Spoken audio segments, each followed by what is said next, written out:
అలిసిపోయిన దానికి ఇంకొక షాకింగ్ ఏంటంటే ఇల్లు చూస్తే నాకు ఆశ్చర్యం అనిపించింది. ఎందుకంటే నేను ఎక్స్పెక్ట్ చేయలే 200 ఏమైతే అనుకున్నా కానీ 630 రూపాయలు చెప్పడం జరిగింది. కోట అనేది ఎలా ఉంటుందంటే రాజమండ్రికి మనకు విశాఖపట్నం మధ్యలో సామర్లకోట ఉంటుంది. సామర్లకోటకు దగ్గరలో కాకినాడ ఉంటుంది. అయితే అడితోటి వచ్చి ఎంత ఇస్తారు అంటే నాకు తెలియదు కాబట్టి మీరే చెప్పండి అంటే 150 అనే అన్నాడు. హలో హాయ్ అందరికీ నమస్తే, నేను మీ గణేష్ వాల్మీకిని. తమ్నేల్ చూసి వీడియోలోకి వచ్చి ఉంటే దయచేసి కొంచెం వీడియోని అయితే పూర్తిగా చూడండి. ఎందుకంటే మన ఛానల్ అనేది ప్రపంచవ్యాప్తంగా వెళ్తుంది. అయితే ఎంతోమంది మన ఛానల్ని ఇట్లా ఓపెన్ చేసినా కూడా వారికి మనం మాట్లాడేది అర్థం కాదు కాబట్టి వాళ్ళు స్కిప్ చేసి వదిలిపోతారు. అయితే ఎప్పుడైతే తెలుగువారు మీరు ఈ ఛానల్ని ఓపెన్ చేస్తారో దయచేసి పూర్తిగా చూసే ప్రయత్నం అయితే చేయండి. మీ అమూల్యమైన సమయం కేటాయించి ఒక మంచి వేదిక కోసం నేను ట్రై చేస్తున్నాను. ఖచ్చితంగా మీ సహకారం ఉంటే ఒక మంచిగా వేదిక తయారైన తర్వాత కరెక్ట్ కంటెంట్ తోటి మీ ముందుకు రెగ్యులర్గా వస్తాను.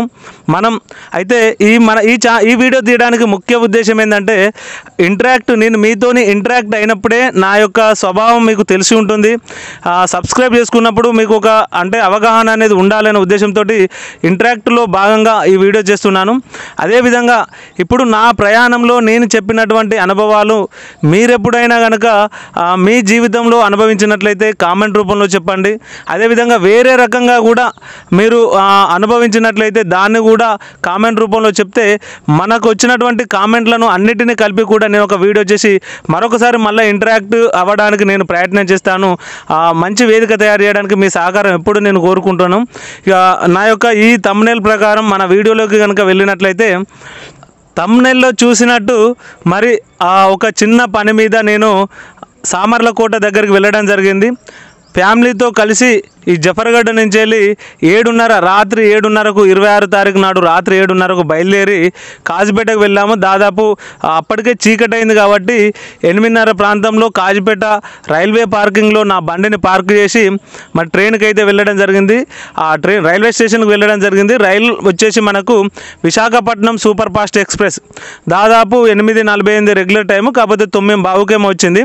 మనకు లోపలికి వెళ్ళిన తర్వాత where is my train app open చేసి దాన్ని ట్రాక్ చేస్తే మనకు ఇంకొక 20 నిమిషాలు అర్ధగంట ముందే వెళ్ళాము. ప్లాట్ఫామ్ నెంబర్ 1 చూపించింది. మనం ఫస్ట్ వచ్చేది అదే కాబట్టి కాజీపేట రైల్వే స్టేషన్లో ప్లాట్ఫామ్ నెంబర్ 1 దగ్గరికి వెళ్ళాము. అక్కడ ఉన్నటువంటి ఒక స్టాల్ వ్యక్తిని మనకున్నటువంటి B1 కోచ్ గురించి అడగగా ఆయన ఇక్కడ దగ్గరలో చూపెట్టడంతో అక్కడ ఉన్నాము.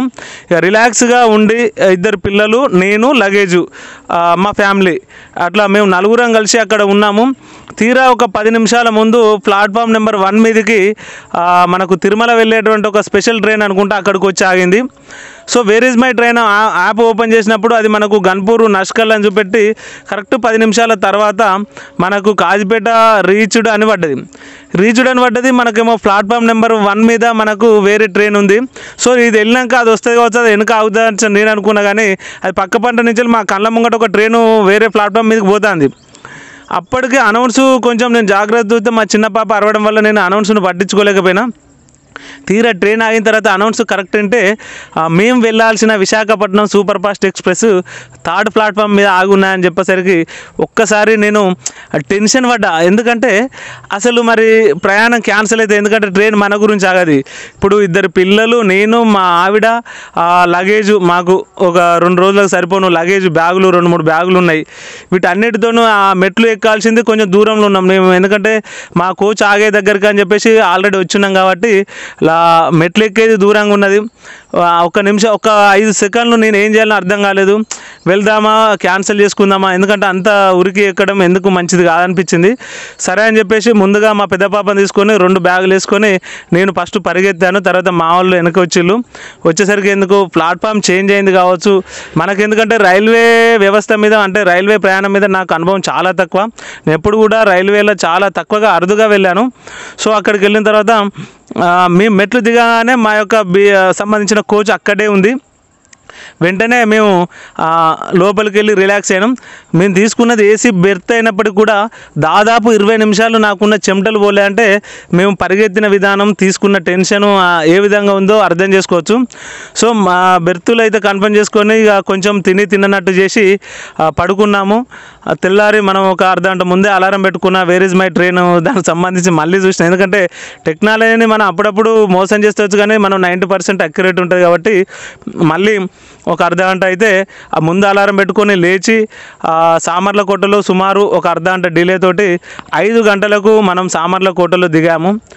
5 సంవత్సరాల కింద నేను అదే అక్కడ అడుగుపెట్టిన అలాంటి అట్మాస్ఫియరే అప్పుడు కూడా కనిపించింది. అప్పుడు మా ఫ్రెండ్తో వెళ్ళడం జరిగింది 5 సంవత్సరాల బ్యాకు.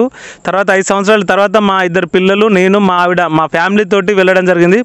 తీరా వెళ్ళగానే అక్కడికి వెళ్ళగానే రైల్వే స్టేషన్ ఎదురుగానే ఒక 100 మీటర్లు అంటే ఎదురు సందులో రఘు రెసిడెన్సీ అని చెప్పేసి లాడ్జ్కి సంబంధించిన ఒక లాడ్జ్ ఉంటుంది. డైరెక్ట్ అందులోకి వెళ్ళాము. వెళ్ళి 2 రోజులకు సరిపడా మాట్లాడుకొని ఒక రూమ్ బుక్ చేసుకొని అక్కడ రూమ్లోకి వెళ్ళి ఫ్రెష్ అప్ అయిన తర్వాత మేము అక్కడికి వచ్చి వెళ్ళిన పర్పస్ ఏంటంటే, నేను 5 ఏళ్ల కింద వెళ్ళినప్పుడు అక్కడ సామర్లకోటకు దగ్గరలో రాజంపూడి అనే ఒక గ్రామం ఉంటుంది, జగ్గంపేట మండలం. ఆ రాజంపూడి గ్రామంలో శివాలయంలో మందు ఆల్కహాల్కు ఎక్కువగా అడిక్ట్ అయినప్పుడు వారి నుంచి వెళ్ళి అంటే ఆ మందు తాగకుండా ఉండడానికి ఒక కంకణం అనేది వేస్తారు. 5 సంవత్సరాల క్రితము తెలిసిన వారి వల్ల నేను అక్కడికి వెళ్ళి ఆ కంకణం వేయించుకోవడం జరిగింది. 5 సంవత్సరాలు పూర్తయింది కాబట్టి మళ్ళీ ఆ 5 సంవత్సరాలు పూర్తయిన సందర్భంగా మా ఫ్యామిలీని తీసుకొని వెళ్ళి అక్కడ మొక్కు కోసం అక్కడికి వెళ్ళడం జరిగింది. తర్వాత మేము రూమ్లో ఫ్రెష్ అప్ అయిన తర్వాత మరి అక్కడికి వెళ్ళాలంటే బస్ స్టాండ్కు పక్కపంటే railway station, Samarlakota bus stand, మేము తీసుకున్న లాడ్జ్ అన్నీ 100 మీటర్ల డిస్టెన్స్లోనే ఉంటాయి. మేము మళ్ళీ బస్ స్టాండ్కి వచ్చేసి అక్కడ గోకవరం బస్ ఎక్కి రాజంపూడి దగ్గర దిగాము. దాదాపు 20-23 కిలోమీటర్లు ఉంటాయి. రాజంపూడి దగ్గర దిగిన తర్వాత ఆ రాజంపూడిలోనే దాదాపు ఒక 300-400 మీటర్లు నడుచుకుంటూ వెళ్ళి లోపలికి వెళ్ళి చివరికి ఉంటుంది లోపలికి సందుల శివాలయంలోకి వెళ్ళి మరి ఆ శివాలయంలో మేము వచ్చిన పర్పస్లో అభిషేకం అయితే చేసుకోవడం జరిగింది. అభిషేకం చేసుకున్న తర్వాత కొంచెం హ్యాపీగా ఫీల్ అయ్యాము. 5 సంవత్సరాల తర్వాత మేము అక్కడికి వచ్చినాం కాబట్టి ఆ పరిసరాలు అన్నీ కూడా అంటే ఏదో మనకు ఎక్కడ అసలు మన పుట్టుకకు మన ప్రదేశానికి సంబంధం లేదు. అనుకోకుండా 5 సంవత్సరాల క్రితం ఒకసారి వెళ్ళాము. తిరిగి మళ్ళీ అదే ప్రదేశానికి వెళ్ళినప్పుడు నిజంగా చెప్పాలంటే అసలు అది మన ప్రదేశమే అనే ఒక అనుభూతిని అయితే నాకు అక్కడ కలిగింది.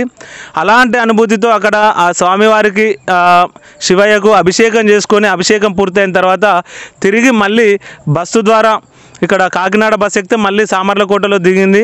అప్పుడు ఉదయం వచ్చేసి ఒక 10-10:30 అవుతుంది. అప్పుడు లేట్ టైం అయినప్పటికీ కూడా మనం పూజ చేసుకున్నాం కాబట్టి అప్పుడు ఆడికి వచ్చిన తర్వాతనే టిఫిన్ చేసుకొని మళ్ళీ రూమ్కి వెళ్ళి రెస్ట్ తీసుకున్నాం. రెస్ట్ తీసుకున్న తర్వాత దాదాపు ఒక 3 గంటలకు ఇట్లా మధ్యాహ్నం 3 గంటలకు లేచి మళ్ళీ కొంచెం ఫ్రెష్ అప్ అయిన తర్వాత మళ్ళీ స్నానాలు ఇట్లా వేసుకొని ఎటన్నా వెళ్దామా అంటే వాస్తవానికి కాకినాడ బీచ్ కూడా మేము ప్లాన్ చేసుకున్నాము. అందుకే ఫ్యామిలీతో వెళ్ళడం జరిగింది. సో అక్కడి నుంచి వెళ్ళి మళ్ళీ ఆటో స్టాండ్కి వచ్చి అక్కడ కాకినాడ బీచ్కు వెళ్ళడం ఆటో మాట్లాడుకున్నాం. అయితే అతడు వచ్చి ఎంత ఇస్తారు అంటే నాకు తెలియదు కాబట్టి మీరే చెప్పండి అంటే 150 అని అన్నాడు. సో 150 కదా మన చౌకే వస్తుంది, ఎట్లయినా బస్సు అది ఇది అంతే రేటు ఉంటాయని చెప్పేసి మేము అక్కడికి వెళ్ళిన తర్వాత డబ్బులు ఇస్తా అంటే అర్థమైంది ఏంటంటే అది 150 కాదు 350 అని. అంటే మనకు వాళ్ళ స్లాంగ్ అనేది అర్థం కాదు కాబట్టి ఆ 150కి 350కి మనకు పెద్ద తేడా అనిపించలే. అట్లా నేను 150 అని నేను అనుకున్నా, కొంచెం హ్యాపీగా ఫీల్ అయినా.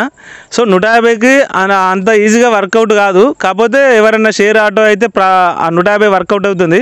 మనకు సొంతంగా వచ్చింది కాబట్టి 150 కాదు. ఎందుకంటే ఆ దాదాపు ఒక 15 కిలోమీటర్ల చిల్లర ఉంటుంది కాకినాడ. అక్కడి నుంచి వెళ్ళి కాకినాడ బీచ్కి వెళ్ళిన తర్వాత 350 అనగానే కొంచెం ఇబ్బంది అనిపించినప్పుడు కూడా, ఎందుకంటే సరే మనం ఎక్కడ కూడా తగ్గొద్దు, మనం ఫ్యామిలీని తీసుకొని వెళ్ళను, ఎక్కడ డబ్బుల కాడ డిసప్పాయింట్ అయితే మన ఆ జర్నీ అనేది డిసప్పాయింట్ అవుతుంది కాబట్టి 350 ఇచ్చేసి అక్కడికి వెళ్ళినాం. ఎందుకంటే అంతకుముందు రోజు మన ఈ వర్షం పడే అవకాశం ఉంది కాబట్టి బీచ్ క్లోజ్ చేసిల్లట.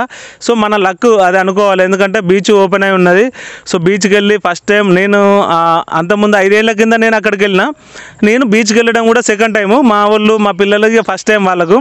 సో మనం అయితే వాళ్ళకు జీవితంలో ఒక ఫస్ట్ అనుభూతిని అయితే అక్కడ బీచ్ ఏరియా ఏరియాలో కల్పించడం జరిగింది.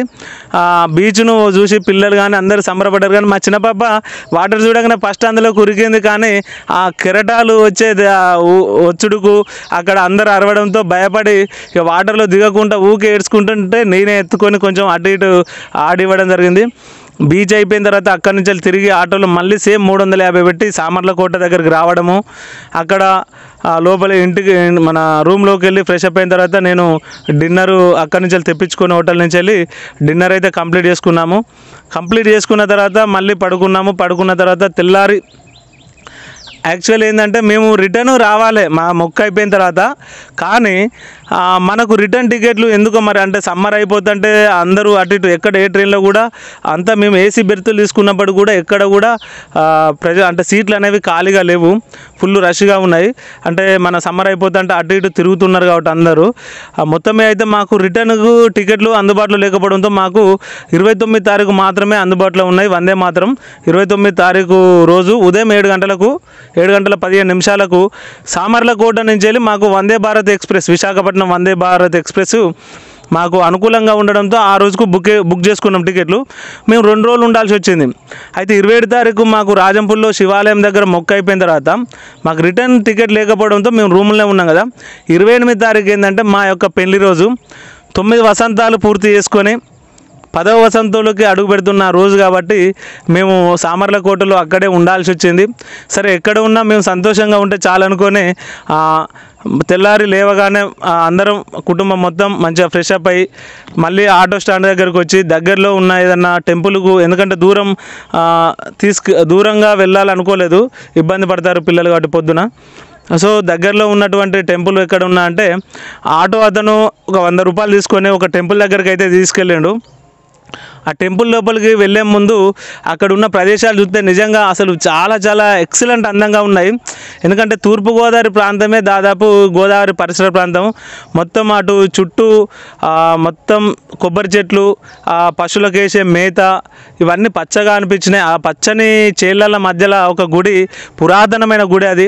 ఆ గుడిలోకి వెళ్ళిన తర్వాత అయ్యగారిని అడిగిన తర్వాత మాకు అయ్యగారు చెప్పిన విషయం ఏంటంటే అది శ్రీ మాండవ్య నారాయణ స్వామి దేవాలయం అని చెప్పడం జరిగింది. అది సుమారు 1500 సంవత్సరాల క్రితం అని చెప్పడం జరిగింది. మేము అతనికి మ్యారేజ్ డే అని చెప్పలేదు, కానీ అర్చన చేస్తారని మాత్రమే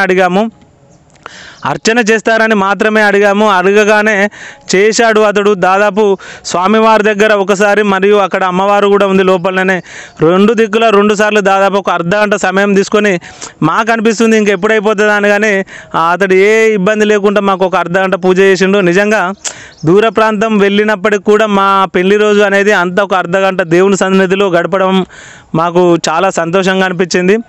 అక్కడి నుంచి వెళ్ళి బయటకు వచ్చి రూమ్కి వచ్చినాం. మళ్ళీ టిఫిన్ చేసేసి రెస్ట్ తీసుకున్నాం రూమ్కి వెళ్ళి.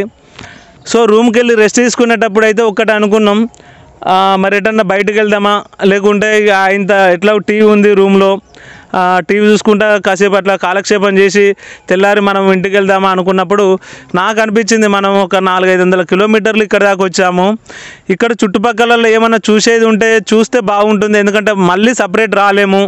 అన్ని కిలోమీటర్లు పెట్టి దగ్గరలో 20 కిలోమీటర్లు వెళ్తే బాగుంటుందని అప్పటికే నేను తెలుసుకునేది ఏంటంటే దగ్గరలో ద్వారంపూడి అని ఉంటుంది, ఒక 30 కిలోమీటర్ల దగ్గరలో అయ్యప్ప స్వామి టెంపుల్ ఉంటుంది, చాలా ఫేమస్ అని నేను అంటే ఆ రోజు సెర్చ్ చేసినప్పుడు విన్నాను.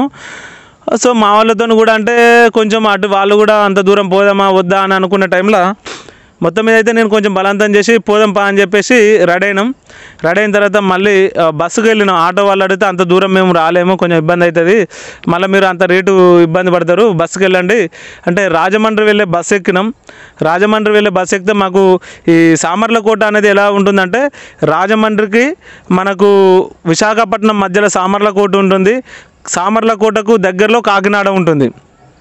ఈ సామర్లకోట నుంచి మేము రాజమండ్రి వచ్చే రూట్లో అంటే మనకు రిటర్న్ వరంగల్ వచ్చే దారిలో ఈ ద్వారంపూడి అని ఒక 30 కిలోమీటర్ల దూరంలో ఉంది.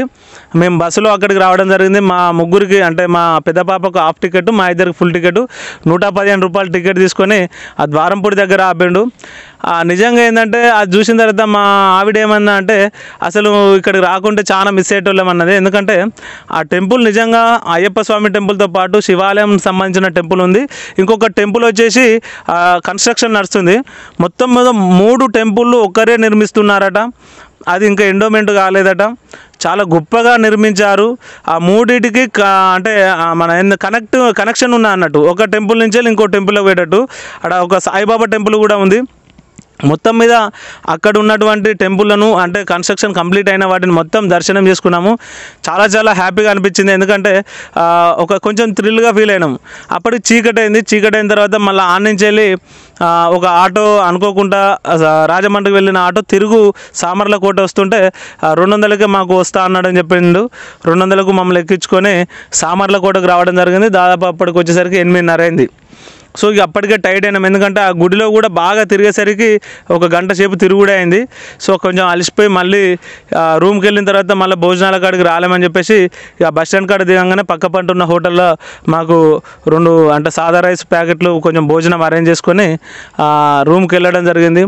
ఫ్రెష్ అప్ అయ్యి తిని పడుకొని మళ్ళీ ఉదయం మాకు 7 గంటలకు ట్రైన్ ఉన్నాయి కాబట్టి 5 గంటలకి లేచి మళ్ళీ ఫ్రెష్ అప్ అయ్యి 7:15కు సామర్లకోట రైల్వే స్టేషన్కి వచ్చి, సామర్లకోట రైల్వే స్టేషన్లో వందే భారత్ ఎక్స్ప్రెస్ మొట్టమొదటిసారిగా అంటే మనం పేపర్లో వందే భారత్ ఎక్స్ప్రెస్ నరేంద్ర మోడీ గారు ప్రారంభించాడు, ఇందులో ఇట్లా ఒక మనిషి ఎక్కగానే ఆటోమేటిక్గా డోర్లు లాక్ అయినాయి, అతడు మళ్ళీ ఎక్కడనో దిగాల్సి వచ్చిందని మనం వీడియోలో చూసుకున్నాగా, అలాంటి ట్రైన్ను నేను మా ఫ్యామిలీతో ఫస్ట్ టైం ఎక్కడం జరిగింది.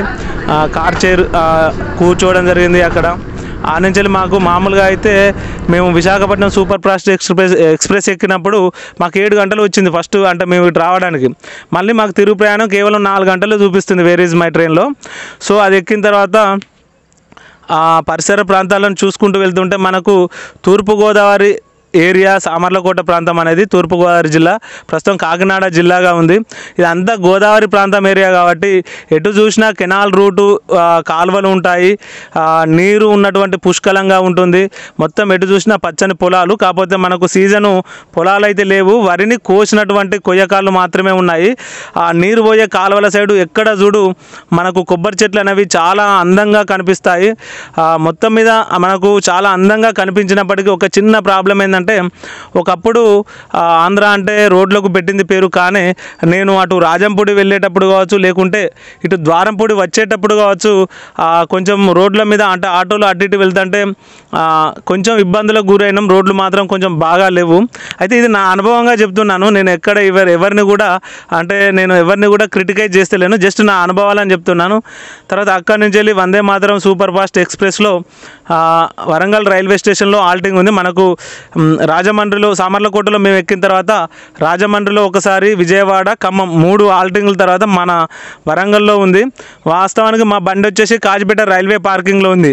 మనకు అక్కడ ఆల్ట్ లేదు కాబట్టి వరంగల్కి వచ్చిన తర్వాత మళ్ళీ అక్కడ ఆటో ఎక్కి కాజిపేటకు వచ్చినాం. కానీ 2 రోజులు రూమ్లో ఏసీలో ఉండడము, అటు వెళ్ళేటప్పుడు ట్రైన్ ఏసీలో వెళ్ళడం, వచ్చేటప్పుడు ఏసీలో వెళ్ళడం, ఈడ రైల్వే స్టేషన్లో దిగగానే ఆ ఎండ అనేది మాకు స్వాగతం పలికినట్టు 12:30కు ఎర్రటి ఎండలో నిజంగా ఒక రకంగా ఇబ్బంది పడ్డాం. వడగాలి వస్తుంది. అక్కడి నుంచి ఆటోలో కాజిపేటకు వచ్చిన తర్వాత అప్పటికే అలసిపోయినట్టు అయింది. కానీ ఆ అలసిపోయిన దానికి ఇంకొక షాకింగ్ ఏంటంటే, నేను రైల్వే పార్కింగ్లోకి వెళ్ళి ఆ టికెట్ చూపించి ఎంత అని అంటే అతడు బిల్లు చూస్తే నాకు ఆశ్చర్యం అనిపించింది. ఎందుకంటే నేను ఎక్స్పెక్ట్ చేయలే 200 ఏమైతే అనుకున్నా, కానీ 630 రూపాయలు చెప్పడం జరిగింది 2 రోజుల మీద 16 గంటలకు. సో ఇక నేను ఎందుకంటే ఇక రైల్వే దాంట్లో అట్లా ఉంటాయట, అలా నేను నాకు ఇచ్చిన చిట్టీలో కూడా 12 గంటల తర్వాత 115 రూపాయలు ఇవ్వ అని ఉన్నది. సో ఇక నేను ఎక్కువ కూడా అతనితో ఏమనలే, 600 రూపాయలు ఇచ్చేసిన, బండి తీసుకొని వచ్చిన. కానీ నాకు ఎక్కడ కూడా డబ్బులు ఖర్చు పెట్టేటప్పుడు ఇబ్బంది కాలే, కానీ రైల్వే పార్కింగ్లో మాత్రం 600 రూపాయలు పెట్టుడు నాకు ఎందుకో చాలా ఎక్కువ అనిపించింది. ఎందుకంటే 2 రోజులకు 600 రూపాయలు అంటే నాకు ఎక్కువగా అనిపించింది. సరే, మీకు అలాంటి ఏమైనా అనుభవం ఉంటే మాత్రం కామెంట్ రూపంలో చెప్పండి. ఆ నుంచి వెళ్ళి నా బండి మీద మా వాళ్ళు అప్పటికి 1:30 అవుతుంది, అన్నం తినాలి, ఆకలి అవుతుందంటే ఇక కాజిపేట తర్వాత మనం చెప్పుకోదగ్గ కొంచెం అంటే నిమ్మలంగా కూర్చొని కొంచెం చల్లగాలికి, ఎందుకంటే ఎండ బాగున్నది, తినడానికి కరెక్ట్ లేవు కాబట్టి గన్పూర్కి వచ్చినాం. గన్పూర్కు బస్ స్టాండ్ పక్కపంటి రెడ్డి మెస్ అని ఉంటుంది మా దగ్గర, మనది గన్పూరేనే మన అంతా. ఆ రెడ్డి మెస్లో అక్కడ అంటే దాదాపు ఇటు పోదామని చెప్పేసి నేను ఒక 2 సంవత్సరాల నుంచి వెళ్ళి నాన్ వెజ్ తినకుండా ఉన్నాను.